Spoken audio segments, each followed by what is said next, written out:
Run ahead, I need people. Need people? Okay.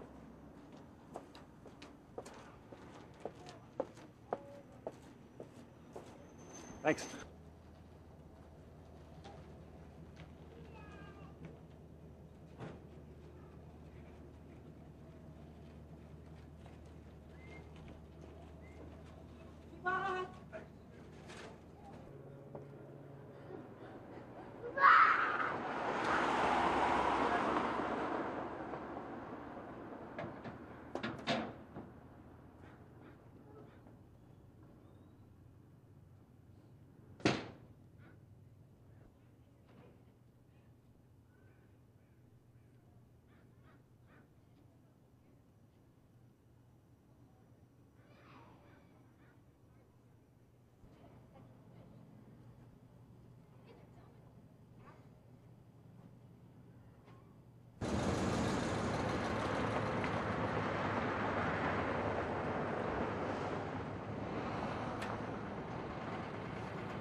He called the Issaquah Police Department. Called us and told us that it definitely was, before anybody else did. And somehow it did get out in the papers, and one of the law enforcement, I don't even remember which department it was, made the comment in the paper that we haven't identified them yet, that perhaps Mr. Rancourt is rushing the death certificate. I'll never forget that. Yeah. And when in fact they sent the remains up, and I forewarned him, I said, this stuff is coming and I want you to take care of it. And I want you to let me know as soon, I don't care what time of day or night, as soon as you're absolutely positive that those remains are my daughter, I want to know, because I've got nothing but garbage from all these other people. And so obviously he did. Family dentist for a long time, young man. He had done the dental work. And he had done, Yes. we had, Yes. before she went off to school, she'd had a very elaborate bridge work, gold inlay bridge work done. So there was no question it was her. Yeah. Work. Brought the only camera that didn't work. Okay. Okay. It's Dale Rancourt, right? Correct. Right. And Vivian. Mm-hmm.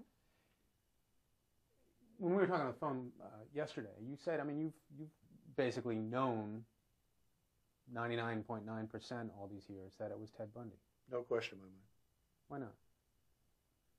Well, I think the reason that that we felt that way was simply because everything pointed to it. You know, if you recall the stuff that he was involved in Utah and in Colorado, and then ultimately down in Florida, that the way he did things, the way he presented himself, modus operandi, whatever you want to call it, there was just no question about that kind of a person was the kind of person that had gotten our daughter and these other girls here in Washington.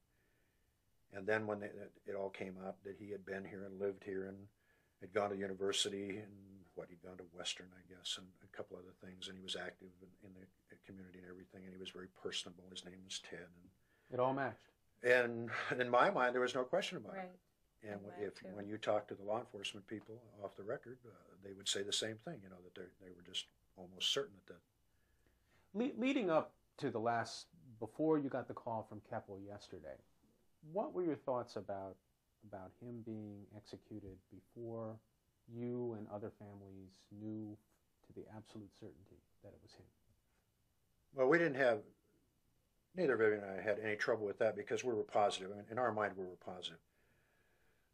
We had hoped that he would confess to anything because, there's a lot of folks around who have youngsters that have disappeared over the years and have no idea what's happened to them, that they're gone. Okay, maybe they've just run away to a commune, maybe they've had family problems and they're into the drug scene or, whatever reason, and they're alive, but they choose not to contact home, which is sometimes happens. But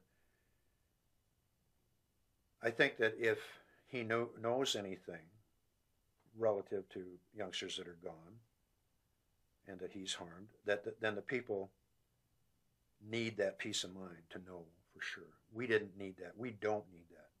If he never says a thing, if he never had said a thing, and they executed him on Tuesday, we would know in our own minds that this was the guy. But he did say so. Oh, yes. And did that do anything for you?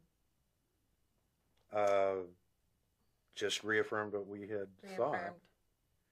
It made us feel better that if he's talking to these people, like I say, that there are others who are going to find out for sure that aren't sure. You know, here there's still a couple of girls, they haven't found their bodies and what have you, and so they assume that they're still alive. I suppose that's the law says you have to do that, but No added bit of relief for you that For some of the children, there was, for a couple of our sons, there was maybe a trace of doubt that. Yeah, our oldest son, I think, had difficulty accepting the fact that it actually had happened. I mean, you know, let's face it, we all try to hope in one thing and another, but I think it probably helped him, yes, that this guy finally has said that he's done it. And our youngest son and even our oldest daughter made the comment that, well, now that he's confessed, I don't know whether I should believe him or not. Yeah, that's another interesting point. do you believe him? I believe it. I believe that he did that, but he could confess to all kinds of good things. Could I ask you a favor? I'm asking you to speak one at a time because he's having a hard time keeping up with you. Go ahead. I'm sorry. I lost my train of thought.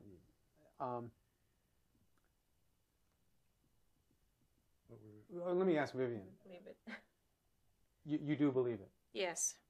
Yes. And tell me why. All the evidence before he was even picked up in Florida pointed to him.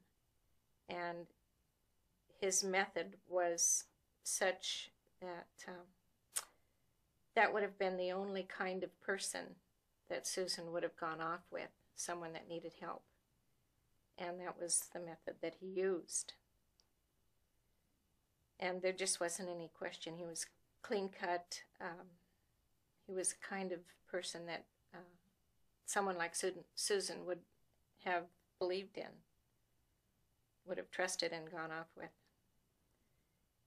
And there were 2 girls on campus that he had approached before Sue.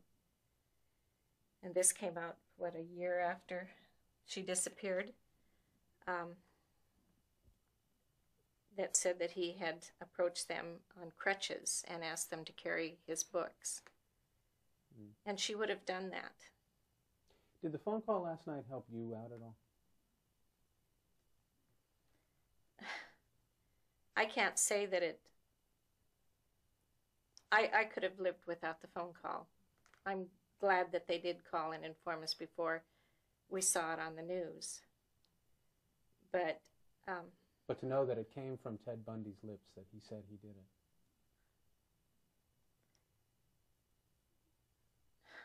Yeah. I think what it is is that it's like a Owning big up to puzzle that's been going on for 14 years for us. There's 2 pieces left. There were 2 pieces. One was the absolute from the words of the perpetrator. The other will be his execution, and then the puzzle is complete. And I think that's why when the call came, it just put that one more piece of the puzzle in. Do you suspect any motive on his part that he is talking? Oh, definitely. I think he's buying time. He's trying to buy time. I think he's hoping that through this process that Utah or Colorado or Washington or some state where he has murdered some girls might say, well, hold it, we need to talk to him and convince the state of Florida that he should have a little more time to confess or whatever, and that he's trying to buy time. I think that that's the important thing, is that he wants time. And certainly that's exactly what he's trying to do. Did you have any particular thoughts about the death penalty before all this happened to your family? Very strong thoughts, you bet. You bet. We both feel. For or against? Well, we both feel that no one has the right to take another person's life. No one. For whatever reason. However, I personally think that it's appropriate to have the death penalty in cases such as this, and that it's something that we need to have. Vivian feels that the death penalty is just not the thing to do, and she said many times that even though she wants to see him executed, she really doesn't believe in the death penalty. She would just as soon we had a Devil's Island type penal colony that we could put him in and forget about. Where they wouldn't have a chance at so many appeals. You know, this up and down. This is the 4th time. I mean, even short of a death penalty, you'd like to see him told, you have no more appeals, Ted. This is your Right. future. Right. That's the end of the road. That's You been, have no more rights. yeah, that's been agonizing. But even in spite of all this, you're not firmly in favor of the death penalty. I can't say that it is the best way to go. I don't know what the best way to go is. I know our justice system needs to take a real hard look at it because it allows the lawyers to... What's your objection to the death penalty? The time, the taking of someone's life, the time that it takes, all this process that they go through to make certain that the criminal has every right. It's just a yo-yo. It's just up and down and up and down. When, you know, society has said, okay, this is what we want, then we better carry through with it. Do you have any particular thoughts about Ted Bundy as a human being? Do you even think of him as a human being? I think he's a very sick person. Very sad, sick person. And I'm really sorry for him. I'm sorry for his family. For his mother. You don't sound like you hate him, though. I do hate him. Think of what his mother must be going through. Think of what his mother must be going through. And there's a lady that needs some sympathy and support, not Ted Bundy. And you have sympathy. For her, not him. Not in a heartbeat. Not him. He made these choices deliberately. He planned them. He carried them out. He knew beforehand that he was going to do it again.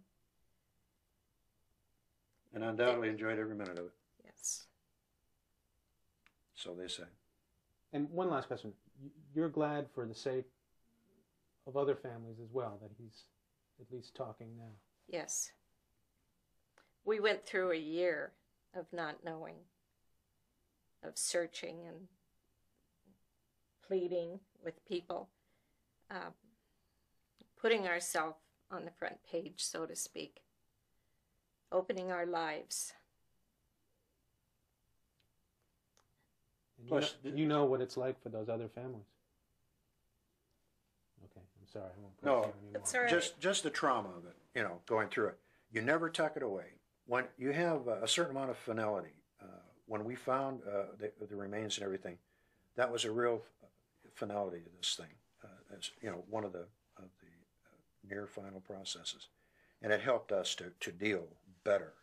But the year we looked, it was trauma, because you never give up hope, and you keep looking and keep looking. And other families have been through 15 years of That's right. Yes, yes. In a way, we have too. It's been 15 years of a nightmare. We've, you know, if this tragedy had happened and we were able to have seen her perpetrator dealt with and we had buried her and that was the end of it, then we could tuck it away and go on. But it's been up and down. We buried her 3 times. And it's never really ended. And it's never ended. We were told after they did find her remains that they needed to keep her remains, so they advised us to go ahead and have the memorial service, which did help a lot of our friends and family. 5 years down the road, we get a call and they release her remains. So we take care of So those. we take care of that. We go through it again. 2 or 3 years ago, I can't even remember when it was now, About 3 years ago. they called us again and said, I'm sorry, we made a mistake. We still have some of her remains. So we did it again. So that part of it's done. Hopefully. I'm sure it is. So But it's just been up and down. It's never been completely over for us. You know, and all this time, every 3 different times he's had an execution date. And we sit and we wait. for justice. And then we sit and wait some more. And if they execute him, that'll end it for you. That'll end it.